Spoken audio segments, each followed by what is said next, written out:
Assalamualaikum warahmatullahi wabarakatuh. Izin memperkenalkan diri. Perkenalkan, nama saya Fitra Nuraini dengan NIM 2301167 sebagai moderator kelompok 3 dari kelas S1 3D Sekolah Tinggi Ilmu Farmasi Riau. Sebelumnya kami mengucapkan terima kasih kepada dosen pengampu, Ibu Apoteker Mira Febrina Magister of Science yang telah menyempatkan waktunya untuk menonton video presentasi dari kelompok 3. Nah, materi yang akan kami sampaikan yaitu tentang obat-obat pada sistem saraf otonom pada mata kuliah farmakologi. Kelompok 3 itu berjumlah 8 orang, yang mana anggotanya ada Anissa Sabrina, Anissa Salsabella, Fatima Zahra, Vina Nelam Zahara, saya sendiri Fitra Nuraini, Nabila Dinda Syahida, Tasya Kharia, dan yang terakhir itu ada Zaza Divariski.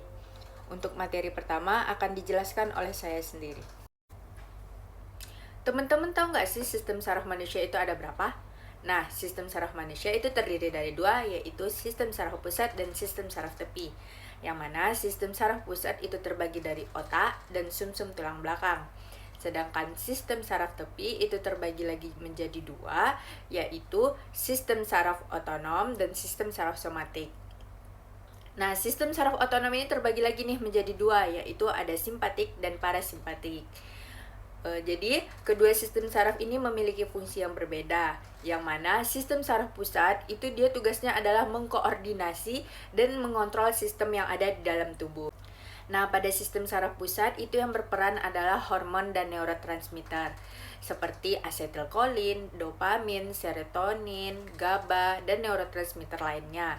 Sedangkan untuk sistem saraf otonom itu berfungsi untuk mengendalikan dan mengatur organ-organ otonom yaitu jantung, saluran pencernaan, kandung kemih, mata, pembuluh darah, dan lain sebagainya.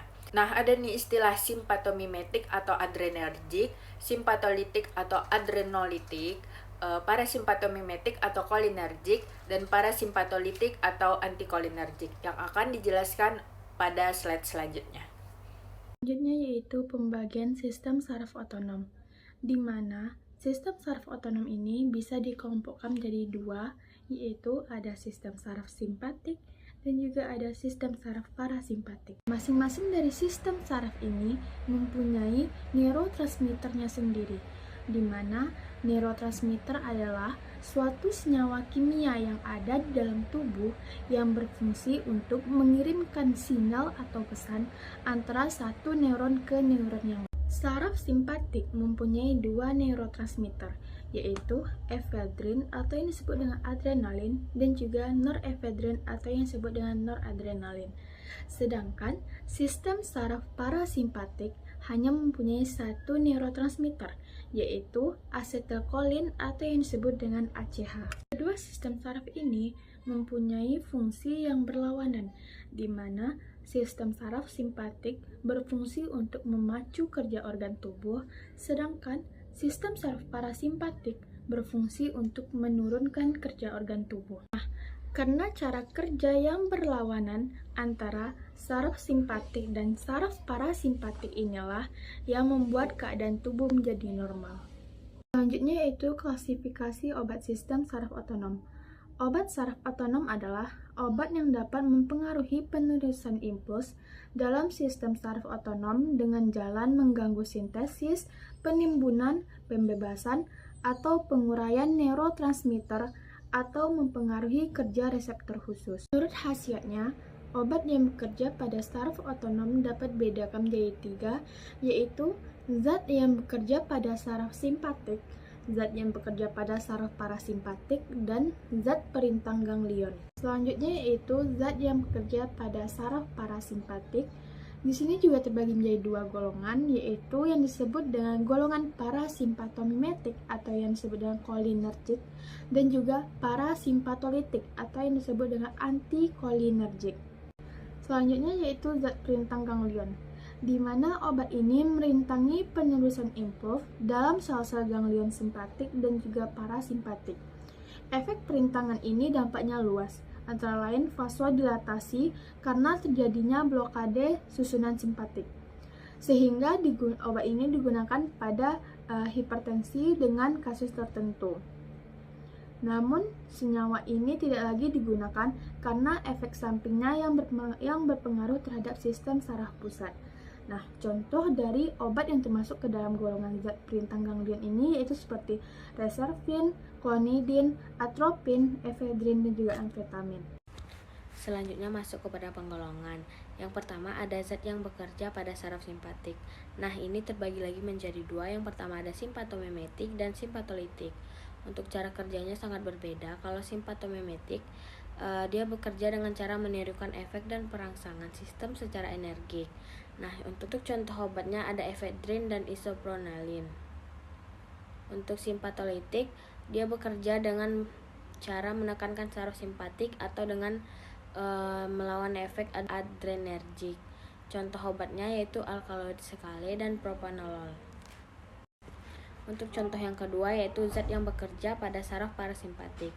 Nah, ini terbagi lagi menjadi dua. Untuk cara kerjanya tentu juga berbeda.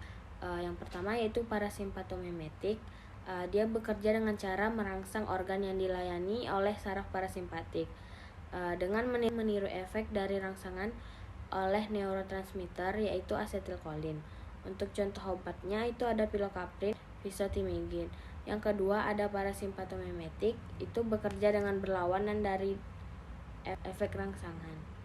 Golongan obat pada parasimpatomimetik, untuk contoh obatnya yaitu alkaloid beladon. Selanjutnya yaitu zat perintah ganglion. Nah, obat ini melintasi penerusan impuls dalam sel ganglion simpatik dan parasimpatik. Untuk efeknya yaitu vasodilatasi atau memperlebar. Itu terjadi karena blok susunan simpatik sehingga digunakan pada hipertensi tertentu. Untuk obat-obatnya yang pertama ada adrenergik, itu obatnya efedrin dan amfetamin. Yang kedua ada antikolinergik yaitu atropin dan derivatnya. Yang ketiga ada ventosiazin, reserpin, dan itu untuk menghasilkan efek sedatif. Yang selanjutnya zat perintah mau atau menghasilkan efek antidepresan. Yang selanjutnya yaitu clonidin, itu menghasilkan ketenangan pada pembuluh darah. Melanjutkan presentasi berikut. Nah, di sini ada adrenergik atau simpatomimetik. Nah, ini adalah zat yang dapat menimbulkan sebagian efek yang sama dengan stimulasi susunan saraf simpatis dan melepaskan noradrenalin atau disebut dengan NA. Nah, di ujung-ujung sarafnya, contohnya itu ada reseptor alfa dan reseptor beta. Perbedaan reseptor alfa dan beta ini, kalau alfa biasanya lebih responsif terhadap norepinefrin. Nah, sedangkan kalau beta lebih responsif terhadap epinefrin. Nah, selanjutnya di sini ada stimulasi pada masing-masing reseptor akan menghasilkan efek sebagai berikut. Nah, yang pertama ini ada reseptor amin 1. Nah, ini menimbulkan vasokonstriksi otot polos dan menstimulasi sel-sel kelenjar dengan bertambahnya sekresi liur dan keringat. Nah, yang kedua, di sini ada reseptor amin 2. Nah, ini itu menghambat pelepasan NA pada saraf adrenergik dengan turunnya tekanan arah. Nah, pelepasan asetilkolin ini di usus pun dikurangi sehingga peristaltik ini menurun. Nah, yang ketiga di sini ada reseptor B-1. Ini memperkuat daya dan frekuensi kontraksi jantung. Nah, yang keempat di sini ada reseptor B-2. Ini adalah bronkodilatasi dan stimulasi metabolisme glikogen dan lemak. Nah, selanjutnya di sini ada penggolongan adrenergik. Yang pertama, di sini ada zat yang bekerja langsung. Nah, ini disebut ada adrenalin, NA, dan isoprenalin. Nah, yang kedua ada zat yang bekerja tidak langsung. Nah, di sini ada efedrin, amfetamin, guanetidin, reserpin, salbutamol, dan terbutalin.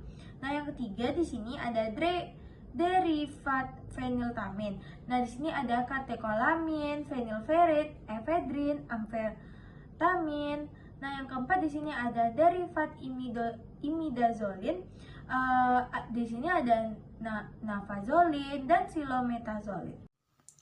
Selanjutnya yaitu penggunaan adrenergik. Berdasarkan khasiatnya, adrenergik digunakan pada bermacam-macam penyakit dan gangguan. Yang pertama yaitu pada shock, untuk memperkuat kerja jantung pada beta 1 dan meningkatkan tekanan darah pada penderita hipotensi atau alfa 1 khususnya adrenalin dan NA. Selanjutnya yaitu pada asma untuk mencapai bronkodilatasi pada beta 2, terutama salbutamol dan turunannya juga adrenalin dan efedrin. Selanjutnya, pada hipertensi untuk menurunkan daya tahan perifer dinding pembuluh darah dengan jalan menghambat pelepasan NA yaitu alfa 2. Selanjutnya yaitu sebagai vasodilator perifer pada beta 2 pada vasokonstriksi di betis dan tungkai atau klaudikasi intermiten. Selanjutnya pada pilek atau rinitis untuk menciutkan mukosa yang bengkak pada alfa terutama zat-zat imidazolin. Selanjutnya sebagai midriatikum untuk melebarkan pupil pada alfa antara lain phenylephrine dan nafazolin. Selanjutnya pada obesitas untuk menekan nafsu makan khususnya fenfluramin dan mazindol. Yang terakhir yaitu sebagai penghambat his dan pada nyeri haid atau dismenor misalnya ritodrin. Nah, efek samping dari adrenergik. Pada dosis biasa, adrenergik dapat menimbulkan efek samping terhadap jantung dan sistem syaraf pusat, yaitu takikardia dan jantung berdebar, nyeri kepala, dan gelisah. Oleh karena itu, adrenergik harus digunakan dengan hati-hati pada pasien yang mengidap infak jantung, hipertensi, dan hipertirosis. Pada penggunaan yang lama seperti pada asma, adrenergik dapat menimbulkan takifilaksis, yaitu semacam resistensi yang terjadi dengan pesat bila obat diberikan berulang kali dalam waktu yang singkat. Yang terkenal adalah efedrin dan obat lain yang bekerja tak langsung karena penggunaannya dapat menghabiskan persediaan NA. Nah, selanjutnya yaitu obat-obat adrenergik. Terdiri dari epinefrin, isoprenalin, orsiprenalin, phenylephrine, efedrin, amfetamin, dan derivat imidazolin. Nah, seperti yang tertera pada tabel, bisa dilihat untuk nama obat, spesifisitas reseptor, dan penggunaan terapi. Yang pertama yaitu ada epinefrin bekerja pada reseptor alfa 1, alfa 2, beta 1, dan beta 2, yaitu digunakan untuk asma akut, glaukoma, shock anafilaktik, dan anestesi lokal. Yang kedua yaitu ada norepinefrin bekerja pada reseptor alfa 1, alfa 2, dan beta 1, digunakan untuk pengobatan shock. Yang ketiga ada isoproterenol bekerja pada reseptor beta 1 dan beta 2 untuk bronkodilator dan stimulan jantung. Selanjutnya ada dopamin pada reseptor dopaminergik dan beta 1 untuk shock dan gagal jantung kongesti. Selanjutnya ada dobutamin pada beta 1 digunakan untuk gagal jantung kongesti. Selanjutnya ada phenylephrine bekerja pada reseptor alfa 1 untuk dekongestan nasal dan takikardia. Yang ketujuh ada metoksamin bekerja pada alfa 1 digunakan untuk takikardia. Yang kedelapan ada klonidin bekerja pada reseptor alfa 2 digunakan untuk hipertensi. Selanjutnya ada metaproterenol bekerja pada reseptor beta 2 digunakan untuk bronkospasme. Yang ke-10 ada terbutalin bekerja pada reseptor beta 2 digunakan untuk bronkospasme. Yang ke-11 ada amfetamin bekerja pada reseptor alfa, beta, dan sistem syaraf pusat digunakan untuk stimulan sistem syaraf pusat. Nah, yang terakhir itu ada efedrin bekerja pada reseptor alfa, beta, dan sistem syaraf pusat digunakan untuk asma dan dekongestan nasal. Akan membahas adrenolitik atau simpatolitik, yaitu ada alfa blocker, alfa simpatolitik. Zat ini memblokir reseptor alfa yang banyak terdapat di jaringan otot polos, khususnya dalam pembuluh kulit dan mukosa. Nah, efek utamanya adalah vasodilatasi perifer atau hipertensi dan hipertrofi prostat. Nah, ada selanjutnya beta blocker atau beta simpatolitik, di mana awalnya digunakan untuk gangguan jantung seperti aritmia, angina pectoris, namun sekarang digunakan sebagai antihipertensi. obat-obat adrenolitik, yaitu ada propanol, spesifisitasnya itu reseptor beta 1 dan beta 2. Penggunaan terapinya hipertensi, glukoma, migrain, angina, dan infark. Selanjutnya itu ada timolol, spesifisitasnya itu ada reseptor beta 1 dan beta 2, penggunaan terapi glaukoma dan hipertensi. Selanjutnya itu ada atenolol, spesifisitasnya itu reseptor beta 1, penggunaan terapi hipertensi. Selanjutnya itu ada pindolol, spesifisitasnya itu reseptor beta 1 dan beta 2, penggunaan terapi hipertensi. Ada labetalol, spesifisitasnya itu reseptor alfa 1, beta 1, dan beta 2, penggunaan terapi hipertensi. Selanjutnya kita akan membahas kolinergik. Kolinergik atau parasimpatomatik adalah sekelompok zat yang dapat menimbulkan efek yang sama dengan stimulasi susunan saraf parasimpatik. Seperti yang telah diketahui bahwa susunan saraf parasimpatik melepaskan neurohormon asetilkolin (ACH) di ujung-ujung saraf. Jadi, penggunaan obat ini dapat merangsang pelepasan asetilkolin di ujung saraf. Tugas utama saraf parasimpatik adalah mengumpulkan energi dari makanan dan menghambat penggunaannya asimilasi sehingga bila neuron saraf parasimpatis dirangsang, timbullah sejumlah efek yang menyerupai keadaan istirahat dan tidur. Selanjutnya, yaitu reseptor kolinergik terdapat dalam semua ganglion, sinaps, dan neuron postganglioner dari saraf parasimpatik. Berdasarkan efeknya terhadap perangsangan, reseptor ini dapat dibagi dalam dua jenis, yakni reseptor muskarin dan reseptor nikotin.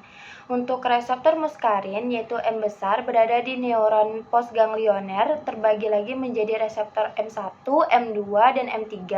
Ketiga jenis reseptor ini bila dirangsang memberikan efek yang berlainan. Reseptor M1, aktivasi pelepasan Na ditingkatkan. Reseptor M2, kontraksi meningkat, bradigardian. Reseptor M3, sekresi. Relaksasi muskarin adalah derivat furan yang sangat beracun dan terdapat pada jamur merah Amanita muscaria. Reseptor muskarin setelah diaktifasi oleh neurotransmitter asetilkolin atau kolinergik dapat menimbulkan semua efek fisiologis yang tertera di atas.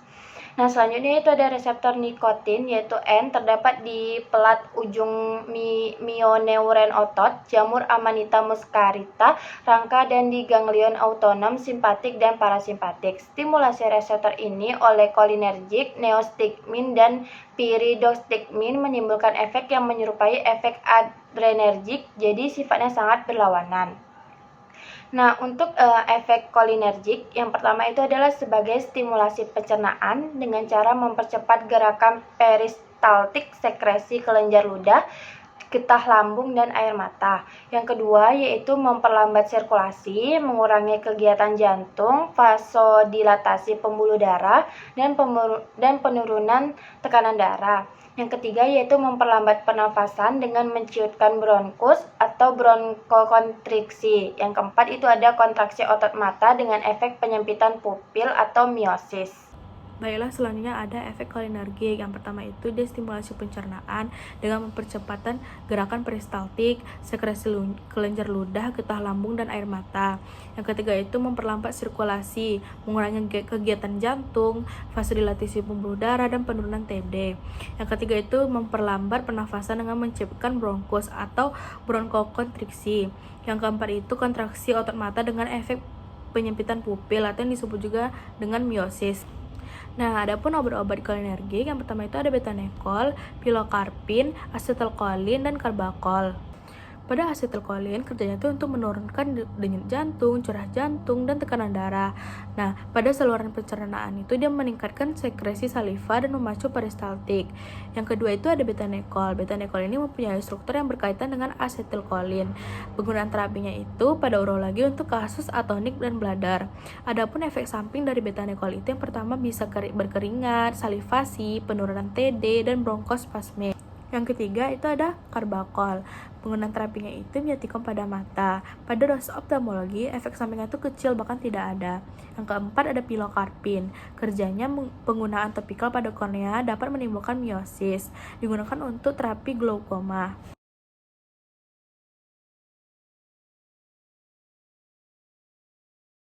Melanjutkan penjelasan dari teman saya, yaitu antikolinergik. Yang pertama adalah meningkatkan kolinoseptor tetapi tidak memicu efek intraseluler di perantarai reseptor. Kemudian penggunaan antikolinergik yaitu sebagai midriatik untuk melebarkan pupil, sebagai spasmolitikum atau pereda kejang otot dalam kolik. Kemudian inkontinensi urin sebagai flavoxat, tolterodin, dan penyakit Parkinson. Kemudian ada penggolongannya, yaitu yang pertama adalah alkaloid belladonna, atropin, hyoscyamin, skopolamin, dan homatropin. Atropin memiliki khasiat antikolinergik yang kuat, sedativa, bronkodilатasi ringan, yaitu melawan depresi pernafasan. Kemudian ada zat amonium quaterner, yaitu propantelin, ipratropium, dan tiotropium. Kemudian yang terakhir ada zat amin tersier, pirenzepin, flavoxat, dan tolterodin. Kemudian ada ganglia otonom. Sebagai penghambat, ganglia bekerja dengan menempati lokasi reseptor pada akson pasca ganglian untuk menstabilkan membran terhadap stimulasi asetilkolin. Obat-obatan ini tidak memiliki efek pada pelepasan asetilkolin, praganglion, aktivitas kolinesterase, pelepasan katekolamin neuronal pasca ganglion, atau kontraktilitas otot polos vaskular. Transmisi adrenergik ke jantung dan pembuluh darah terganggu, sehingga denyut jantung, kontraktilitas miokardium, dan resistensi perifer total berkurang. Kemudian yang penggolongan selanjutnya, yang pertama obat depolarisasi seperti nikotin yang menghasilkan stimulasi awal dan berbagai tingkat blok berikutnya. Melalui mekanisme ini dapat menstimulasi dan memblokir reseptor kolinergik lainnya seperti yang ada di sambungan neuromuskular dan di SSP. Kedua, obat sebagai obat kompetitif seperti trimetafan dan tetratil amonium yang mengganggu pengikatan ACH ke reseptor nikotinik. Ya, dan yang terakhir agen non kompetitif seperti hexametonium atau C6 dan mekamilan. Baiklah, sekian materi yang dapat kami sampaikan. Semoga teman-teman yang menonton video presentasi dari kelompok 3 ini dapat memahami tentang obat-obat pada sistem saraf otonom. Saya selaku moderator memohon maaf apabila ada kesalahan dan kekurangan pada presentasi kami ini. Saya akhiri. Assalamualaikum warahmatullahi wabarakatuh.